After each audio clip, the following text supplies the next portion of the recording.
Jason, how are you doing? Doing well, Jocko. How about yourself? Good, thank you. Yeah, so wanted to talk to you about hockey sticks and in general everything about sticks. Awesome. Yeah. One What of my was favorite subjects, something? Jocko. You know, I'm a stick guy. Yeah, me too. The one thing comes to mind, like when you use a stick, what comes to mind? A favorite stick that you used and anything that happened in those times. Like we always had like where we scored or we had a good shot with a stick that we remember. Like there's comes to mind for me a lot of sticks that I used to use. And is there anything that Yeah, there's a lot, Jocko. There's a lot of sticks that I use that I really liked. I mean, growing up, obviously, I grew up with wood sticks because they didn't have graphite. Then we kind of evolved into aluminum sticks with wood blades, and then uh-huh. that evolved into graphite sticks, graphite blades, and then evolved into the one piece. But I mean, the Easton Ultralight was one that I really remember. Hmm. I love that stick. Good stick. Broke fast, but good stick. From The a wood stick Kevlar, right? standpoint, I think, yeah, the Kevlar, yeah, yeah. Hmm. And I mean, we used to use wood sticks. Kovo was usually the one that I used. That was Oh yeah. what the team supplied us with. So Uh-huh. that was a good stick. But I mean, back then, you know, we curved all our sticks. You Yeah. know, it didn't matter what it looked like. You just put on what you put on what you put on, right? Like it was, Yeah. you heated it up and you bent it and you made it look nice. And yeah, that's kind of the way I grew up. Yeah, same here. I used Canadian 6001s for like 12 years, and then here and there I'd use like Sherwoods, Titans, but 6001 Canadian was the one that I liked. Is easy to bend them, make the curves you liked. That's the advantage we had is we can bend our sticks. Today's players can't do that. Bend the blades to make the curves. No, no, they get what's on the shelf and Yeah. that's what they get. And unless they're willing to spend the money to get their own pattern and alter things. But again, once you've made your mold, it's what you're stuck with. Yeah. There's no bending or manipulating it. So, Yeah. So it was a fun time. but yeah. Oh, I loved it, Jacko. You and I used to spend hours bending blades and curving them. And I think one of the best ones was the Chevy curve. Oh yeah, Remember that Easton. one? That was made by Easton. It were replacement blades. We bought those at United Yeah, Cycle, I believe. The Chevy. Yeah. It's called the yeah, that's Chevy it. pattern. Yeah, we Whoever liked those. Chevy is. Yeah, yeah, and that was a pattern they had, and it was a pro pattern. It wasn't so we ended up cleaning out we bought them all. Yeah. Like we bought everything they had in the store because and once they were gone because you can't find them. It's not like it was your typical P29 or P28 or No. 91A curve that they have now. This was like a custom curve, and so when you found one you liked, you just had to buy them all. It was a nice pocket with a heel curve. It looked like a Lidstrom, had a pocket, and I think it was in the bin. Everything was $5 a piece at the time, $5 each. Yep, yep, And we used to bend them. yep. That's You what had it a was. Yeah, torch. you just picked which. Yeah. Yep.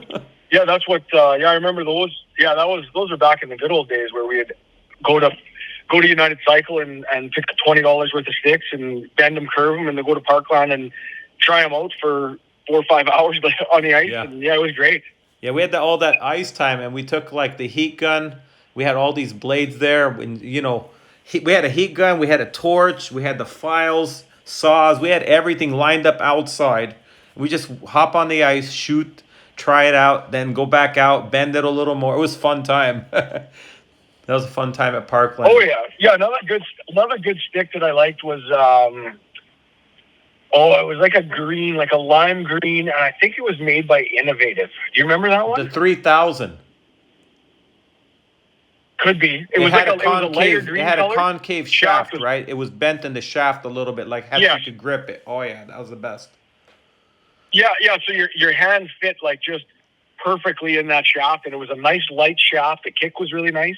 Yeah, it Yes. was. That had a good pop to it. I really liked that stick. Yeah, I That was was another using one. those for a Innovative made while. really good sticks back in the day. Oh yeah, it was one of the first graphite companies with Fontaine and then Easton, but they were making shafts for a lot of the companies. So Innovative was ahead of its time, and I remember using the Yeah. 1000 black one and the 3000 when I met you. Uh huh.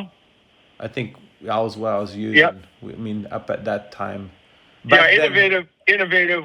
Well, I mean, like, I guess the name says it all. They were innovative in what they did, and they were really good. I enjoyed those sticks. I was actually very disappointed when Innovative. I think they closed down, but they didn't like Warrior buy Innovative they bought, or yeah, something like that. Innovative got bought by Warrior. He sold the company, and the original guy is still working for Warrior that created all the checkered patterns and everything. So he was the guy still there. Oh, that's cool. Yeah, but there was not much of the flex choices. There was a few flexes. It wasn't like today. There was no kick point. None of that. It was very simple, and they did all the Yeah. sticks shot pretty good. Yeah. Yeah, But there was no like it was 100, 110, and 120. Those were your options for flexes. pretty much. Yeah, stiff, medium, and Yeah, soft. They called it stiff, medium, and soft. So there was three Yeah. flexes, and the soft Yeah. was 100 flex, I believe. And because they were making custom sticks for the pros, but everybody was using a stiff stick. Nobody was using any flex like today. No, but they shot better now back then than they do today. I think Like so. people will argue that, but I mean they're relying on the whip of their stick, which in my opinion, the more that stick bends, the less accurate you're going to be because you can't control every time how much it bends. Yeah, you can't. It bends a lot. It's no, I mean, I can't. I tried to use 85s. Couldn't use them. I mean, recently, like just tried one, but no. But so I was very happy with the quality of the stick too. They held up pretty good. All those sticks back then held up. We were paying, I think $60 to $70 a shaft. Wasn't that much, and then you put a Yeah. blade in, $5 to $10 a blade or whatever. So you're like a $75 stick in your hand, and it shot really well. Yeah. Yeah. Yeah, and I mean, even when the first one pieces came out, they were like $110, and now Yeah. they're, I don't even know what kids pay these days. Like 400. $400 or $500 for a stick. I mean, Yeah. that's crazy. Yeah. I don't know how parents afford. I don't know how parents afford it. And I don't see the value. There's no. No. I've tried these expensive sticks, and I try my sticks that I've had for 20 plus years, and honestly, I shoot better with my sticks than I do with these new technology sticks. There's nothing new about it. It's just a paint job and a cosmetic look, basically. Pretty much it. Yeah. That's all. Yeah. The They come out with a new name and a new paint job. Yeah. I remember the Innovative 3000. I ripped one, like it hit the goalie's glove, and he was bleeding through the fingers. Like that's how those sticks shot really well.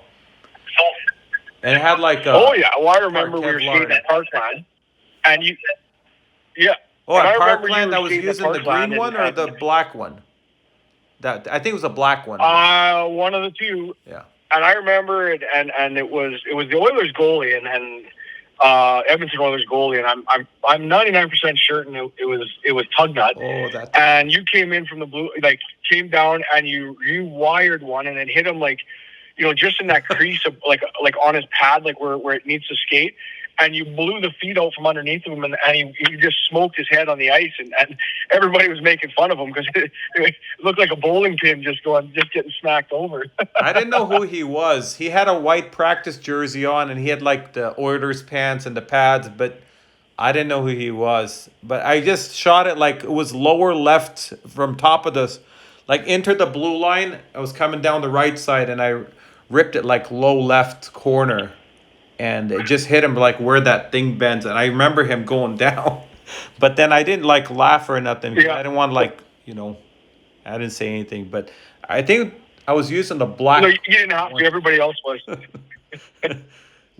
I don't remember. I think I was using a wood blade. I wasn't using a graphite. Back then it was no graphite blades. Oh, back then, yeah, I don't know. There might have been graphite out there, but they were far and few between. So I know I was using wood blades. So Yeah, wood blade. Yeah, we were using wood. Yeah, I remember that. I remember that happening, but I didn't. I didn't laugh or nothing. Oh, yeah. But yeah, it was funny. when you shoot as hard as you do. Like I remember when we were training down, I was down there for a month training with you guys, and we went to the big rink to use the radar gun. Yeah. Just because the big rink, obviously, you're going to shoot harder on the big rink because you've got more space, right? Yeah. And I was behind the net holding the radar gun, and you ripped that one, and I was in a crouch position, and it went right through the net, ripped through the net. And if my glove wasn't sitting there, I'd have been dead. And it bounced off my glove and hit the boards, and I don't remember what it was. It was like 106 or 107, but it was a missile that almost killed me. It was, your glove was hanging. Like you were holding the radar gun with one hand. The glove was like, you had the glove like hanging out of your hand, low, and it grazed your glove. And then you said, yeah, you didn't miss the net. And I said, no, it went through. And then you looked, yeah, and we see the net. But that one was also wood blade, I believe. That one was a 1000 shaft I was using. It was I think. Yeah, that was before. Again, that was. It might have been a graphite blade. It might have been that park. Remember the park pattern that we had? Yeah. Do you think that was what year? That was a good one. 2000? 2001, something like that. Yeah, I would say that would have been probably either I was just going to the NCAA or maybe I was. Yeah, no, it would have been. I don't think I was in the NCAA yet. I think I might have been just leaving my last year junior, or maybe entering my last year of junior. Okay, and we decided so to go on the big that guys. Yeah. 2000. Yeah. 2001. Well, usually once a summer we would go on the big ice just to. Compare. And it's fun to go on the big ice and radar and just see, because in the training rink, you're anywhere between 4 and 6 mile an hour slower on the training rink than you are once you hit that big ice surface where you got more space to wind it up. It's about 5. I've timed like myself, and like I've taken like 3 students that took the same sticks from our place and shot with them at our place and went to the big ice. They all shot 5 miles faster. And then purposely I brought one of them back again, and he shot 5 miles slower. So it's like if you shoot a 95 at my place, it's 100 miles an hour on the big ice. So that's because of the distance. There's like that's usually what it works out to be. Yeah.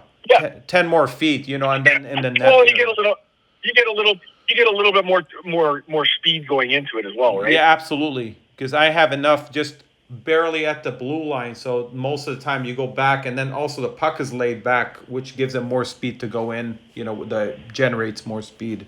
Yeah. But yeah, it's all practicing over the years, and that's what you develop the shots just from training. And I think honestly, I Jason, remember when I first go ahead. I remember when I first went down there. I think it was 1995. I believe it was, when I first came down to you guys, and I was shooting. I mean, pretty good for a young kid. I was probably mid 70s. By the time I left, I was, pushing the mid 80s. And then by the time I was, my last year junior into college, I was hitting that 98, 99 in the training facility. Like I was in the hundreds when I shot, and even in the All-Star games when I competed in those, I was always in that 100, 101 range. Yes. Do you remember the time where you shot it past 98. Ryan Miller? Ryan Miller, the goalie in college, you blasted a slap shot by him in a game. Yeah, I did that. Yeah, I scored on Miller. I was like lots of good goalies. Near the 100 mile an hour mark, they said. The coach left. Oh, yeah. I beat him clean, too. Yeah. How far back was that one? I got lucky. Between blue line and top of the circle. Wow. Yeah, you used to use Slapshot quite a bit. Yeah, and he didn't even move. Yeah, you know what? Well, I mean, when you have it, you use it, right? I mean, if why would I take a piddly little wrist shot when? And no, don't get me wrong, I had a great wrist shot too. But if I could shoot a puck 70 mile an hour with a wrist shot, but I could shoot 100 mile an hour with a slap shot, and based on training, I could put that puck wherever I wanted. Well, why wouldn't I want to have 25 more mile an hour behind what I'm doing? Yeah. Right? Yeah. You know what? I think we were lucky in our time. I'm not knocking anybody here, but we're lucky in our time that there was wood sticks, because they didn't cost so much, and we took a lot of slap shots. And if we broke them, we wouldn't be sad about it, because We weren't paying more than like $12 to $20 a stick, somewhere in that range. And so if I Yeah. took, a few hundred Well, slap and they shots, held up. and And they held up. yeah. Uh, Today the problem is the kids, You know, so they that you don't take didn't. slap shots today. They're scared to break the stick. $400, I Well, wouldn't take a slap shot either. well, I mean, if the kid and mommy and daddy are paying for it, put it out there. Yeah, but Like if you got to use it, I mean, you want to score goals, you got to use everything from a wrist shot to a backhand to a slap shot to a sweep shot. You have to use it all. I mean, it's Yeah. there. If the guys that are playing in the NHL, they use all of them, and now we teach our kids don't take slap shots or don't take a one timer, and it's like, well, why wouldn't you? Guys make a living doing that, and Yeah. they're the guys that are sought after at the high levels are the ones that have all of this in their arsenal. yeah. So, I mean, I encourage people to use Slapshot, but again, there are a lot of kids like, hey, I don't want to break my stick. I'm not going to take the slap shot. So they start. They only use like one kind of shot, and their game is limited, and it's sad, That I It think, is. yeah, It is. It is very sad. yeah. So we grew up in an era where They're not. They're not. we got to do that. We were lucky, I think, growing up in that wood stick era. And yeah, Oh, we were, Jack, and it's different. It was just different, Jack. Think about how much access we had to ice, yeah, right? Like going to Parkland, $4 for 4 hours, yeah, right? Where can you get that nowadays? You're spending $400 an hour on ice to rent it, yeah, right? And where it was open, like if you remember, Jim, if we would go out there, it started from 10 to 2, yeah, and we'd get out there at 8 and skate for 2 hours, and then 2 o'clock was shutting down and everybody was leaving, and we would skate for another 2 hours. yeah. The guy only that cost us owned the $4. rink, he was really nice to us. And I said, is there's anything after? And they're like, no. Can we stay on? He's like, sure. So we stay on, and we shot around. So remember, we used to get the heat gun out, and we bought the blades. We'd have them in the bags. Okay, all right, let's get the sticks out. Let's start bending them. So we'd bend them. We go back on the ice. Like we took our gear off. I think we just had skates and sticks in our hand. That was it. Not even helmets. We didn't even wear helmets, and we just shot around. Like it was very No, geez, no. yeah, Yeah. very different. And we tried. We had also Stone Cold out there. Remember the goalie, Stone Cold. Yeah. So we used to Yeah, shoot Pete on him a McCullough, little bit. yeah. Do you remember you And got he him would a stick couple around for times? hours He was just mad. taking shots. So what? Oh yeah, a high heater.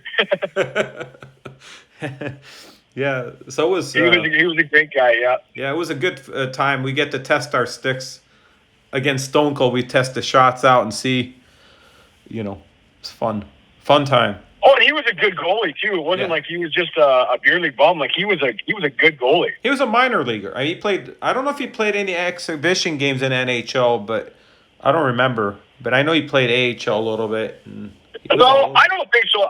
I don't know whether he played the A or the Coast or wherever, but he definitely played the game for sure. He wasn't just a bum that picked up a set of pads and said he was a goalie. No, he was very fast. He was good on breakaways. Yeah, he was good. Oh yeah, he was so quick. Yeah. As for his size, he was very fast. Yeah, it was good.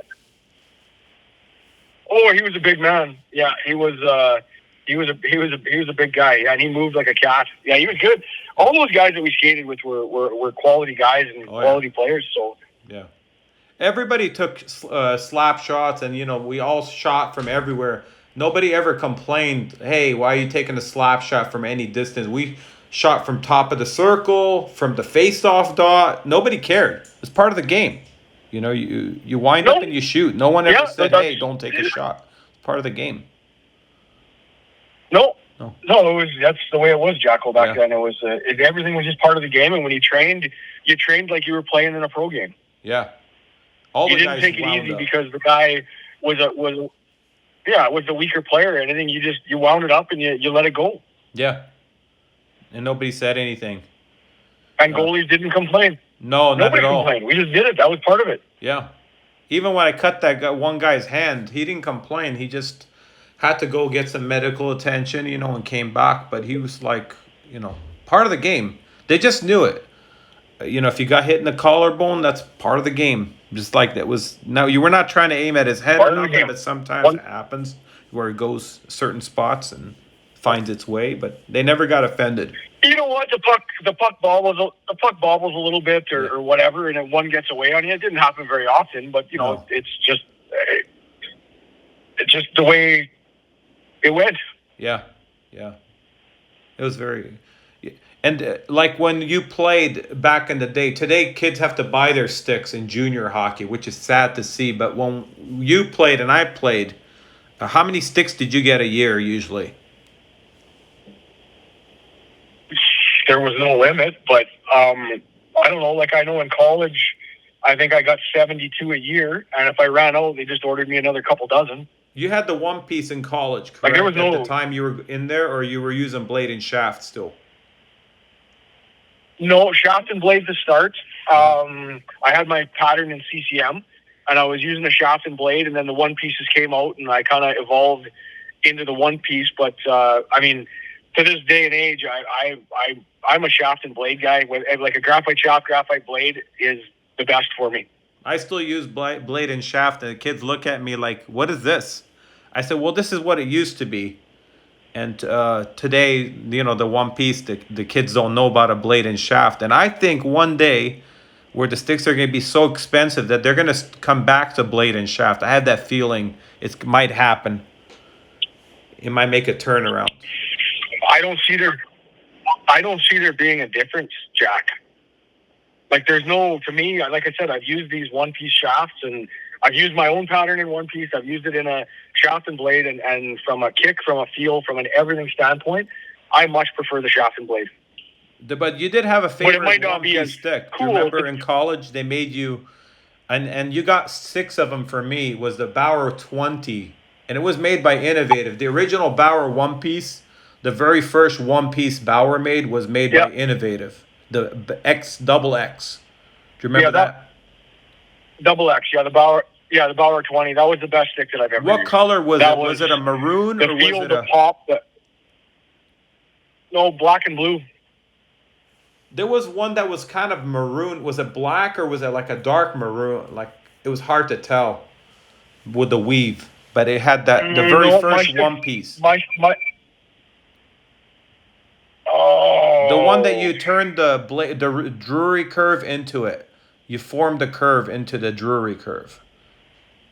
You know, you took the Drury curve and you bent yeah, it. I You know. added I know. pop.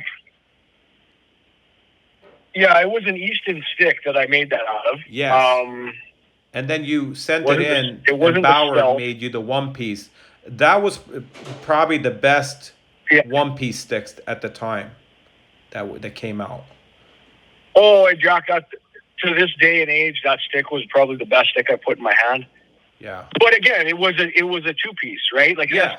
they called it a one piece, but all they did was fiberglass over the blade, right? Yeah. It was still a two piece stick. They all were. The Easton Synergies, everything was two piece. Yeah. They just glued it Yeah. together and it looked like a cosmetic one piece, but it wasn't really one piece. Yeah, that's all it was. And if you noticed, anybody that's used them, you would know exactly where the blade went in, because as you used it, you would see that the paint and the little bit of fiberglassing they put to hide the insertion would crack, and you'd have a ring around your stick, and that's where Yeah. the blade was. Yeah. I want to tell you what I used to do. So the one piece came out in 2000, and where people were breaking them, they throw it in the trash, and I would take the shaft blade part, I would peel the graphite off the blade, and I'd have replacement blades because the blades were still fine, just the shaft broke. So I would take that and Yeah, put that's it what and put it in When another you told shaft. me about that, I started doing it. I started doing the same thing. Once you told me, they're like, "Hey, you can peel that off." I started doing that. You got to wear glasses though, because it can come up and hit your eye. And then you had a flathead screwdriver and a hammer, and just peel it off with pliers. You just chisel away and then peel it off. It would just come off, and it'd be a replacement blade. And then just take that replacement blade, put it in another Yep. shaft, and you had a two-piece stick ready to go. Yeah, that's what I used to do. I used to use a torch though, and I'd burn the outside Uh-huh. so that it peeled off easier. Oh yeah. Sometimes it would And just that's what I pop would do. out I just without grab anything. the pliers and Yeah. yeah, Yeah. it was a free blade. There was on my recent video of me shooting. I'm using an Easton Stealth and that's a broken one piece. I just put a blade in it, and Yeah. I was shooting with it, as well as my recent video that I put up. But it was that one's I think 110 flex. Oh, I watched that one. Oh, you seen that one? And I put a candy cane tape Yeah, I for watched it. grip. Yep. Yep. Yeah. And I put Yeah, a I big saw that wood one. plug in it, Yeah, like no, that's yeah, for an extension. yeah. The wood plug is a big extension because the shaft is kind of short, but it works out good. I mean, it feels really good. Yeah. I've had that thing I've been using it over 6 months, still hasn't broke, and I shoot every day. I mean, Really? they hold up so good back Yeah. then. Well, Today, not the same. Oh yeah. Well, and you shoot rockets, like you shoot 90, 100 mile an hour. Like that's the ultimate test for a stick. But I don't break many. People ask me, well, how many you break? Because you play every day, you shoot every day. I said, well, like one every year, a year and a half, one shaft or blade. They go, no way. I go, yeah, I use the same stick for a long time. They don't break. I mean, I don't break that many. Well, you've got proper technique too, Jack, right? And that helps. Yeah, Where you're not catching too much ice, you're not, you know what I mean? Like your technique's perfect. So that's why you're going to break less sticks whenever your technique's perfect. I think the more the thing flexes, like if there's a lot of flex where it's whip, it maybe breaks quicker. My theory, that just it breaks faster because the fibers are breaking down. I would have to agree with that, Jacko. Anytime something's bending, look at just take an elastic, for instance. The more you stretch it, the weaker it gets, right? Yeah. And I haven't been to a hockey shop in a long time, maybe 15 years. But I want to say, I know that they flex their sticks. Kids tell me like they flex every stick. And imagine in a day, that hockey stick at the shop, brand new, being flexed, 30, 40 times a day. And then by the time the retailer, someone buys it, customer buys it, that's already broken down. It's kind of sad. Oh, Jack, you know how many kids that I see that break their stick in the dressing room by just flexing it? And it doesn't help. I'm like, kids, don't do that. Like, you flex your stick when you shoot. No, it's a cool thing that they think they're doing, and they flex their stick, and all of a sudden this brand new stick is popped in half, and mom and dad are out another $400. Yeah. I never flex sticks. I never test them to flex it. I never do that. I don't know what. I don't think it's any use to even feel it like that, flexing it. I just never tried it. I don't think so either. Yeah. Because if you don't have proper technique, it doesn't matter what flex you have. Yeah. The flex doesn't matter. Doesn't matter the stick unless you have proper technique where you know how to utilize it. You're wasting your time. Yeah. I got to ask you this question. Can you still go back to a wood stick and shoot with it or no? Oh, yeah, for sure I could. Yeah. Me too. I have a couple of Sherwood 7000s, and they're still brand new. That was my pattern when I played, and I found a couple. There's never been used. Navy color Sherwood 7000s. I might try to shoot with them. I don't know. I gotta fix the curve on them. Oh yeah, you should do that. Yeah, shoot with the wood stick. Shoot with the wood stick on the gun, and then shoot with the graphite one. Yeah, just for fun to see. It'll definitely be slower, but it'll be fun to do. Yeah. Yeah. Yeah. Oh yeah, for sure. That'd be great. That'd be fun. Definitely the Canadian 6001. I missed those sticks. If they were still making those, I'd probably still be using those. Those were the best. Just everything about them. And heavy doesn't matter. Yeah, I did like those sticks as well. Yeah. Those are the white and blue ones, I think it was. Yeah. They were easy to bend. No problem to bend them. And, yeah. And they seemed that when you bent them, they held up too. Yeah. Which one did you hate the most? Titan. Oh, you hated the Titan. I didn't like it because they had those plastic blades on. Yeah, they had a plastic blade on it, and I found there was just too much give in them. Oh, the ABS. The stick. Yeah, it could be. They were red. Yeah, don't complain. Gretzky had a lot of goals with those, so don't complain. Well, He had the old white and red ones. Yeah, but he started with the red one. The White original and red type. rookie year, he was using a red one, but he went to the white one. Uh, Well, he was just a little bit better than me, though. That's why he could use those. I remember using the 4,000. My dad ordered me 4,000 Titans. I think they were like $16 at a time, 4,000, and we tried to cut them with a saw, and it burned the saw. The saw blade burned down. They were like steel. And I don't know what they put in that stick because they were just like, you cut the handle to make it my height. But it was funny how the saw blade burned. Yeah. We had to throw the saw blade away. I don't know what they put in that. And those sticks did not break. They were indestructible. The Titan 4000. They were heavy. They were, even for back then, I was like, well, this is really heavy. I used them, but I don't think you would have liked that stick. That was like that was probably the one that I remember being really heavy. Yeah, that was. I do remember those sticks, and they were built to last, but they were like a lumberjack stick. That's what the 6'4" defenseman would use to take your ankle home. The Western League, they had those. Everybody was using those red Titans at the time, and Yep. Yeah. Yeah, we had one kid way back. Well, you would have remembered him probably. It's Conrad Brand, Uncle Ned's nephew, and he signed with the Medicine Hat Tigers. And for a signing bonus, they gave us, I think, 72 sticks, those Titan sticks, and shipped them to our team. And we each got a couple of them. And, so that's what we had for the season. They didn't break. No, they're durable. And it's good for outdoors. If you're playing outside or training on the concrete, they definitely held up. I used those quite a bit outside when I was practicing. Bending them wasn't so good. Like you had to use a heat gun and more like boiling hot water, because to use a torch was not good for those. Yeah, or also it would buckle the blade. Yeah, so we always had to use hot water. In Sweden, everybody used the Red Titans. That was the biggest company. TS4 was the most popular pattern. TS4, everybody. If you ask like a Forsberg or a Sundin, everybody knew the TS4. And if there's any Swedish people listening, they'll know what I'm talking about. TS4 pattern was the most popular one. And everybody in Sweden had a file in their bag, always filed the bottom to get a rocker or whatever they liked to shape the blade. So, yeah. But Titan was one of the companies that, Torspo was big, but Titan was the biggest. And, the team supplied it. Every team had those supplied. Righties were hard to find. So there would be like one righty for every 15 lefties. It's a very different time. Yeah.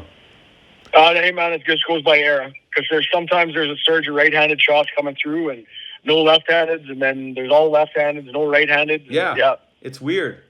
So I see more lefties now teaching. I've been teaching now. This is my 35th year teaching. Okay, so the first... 10 to 15 years, I would see probably 7 righties to 1 lefty. I'm in West Coast. So let's say California, from Arizona up here. Okay, so now this last 10 to 15 years, I saw a change of probably even 3 for 3. Like say every 3 lefties, 3 righties. I keep track of how many lefties come in and how many righties come into my place when I'm training them. And it's the more younger they are now, are more lefties younger than righties.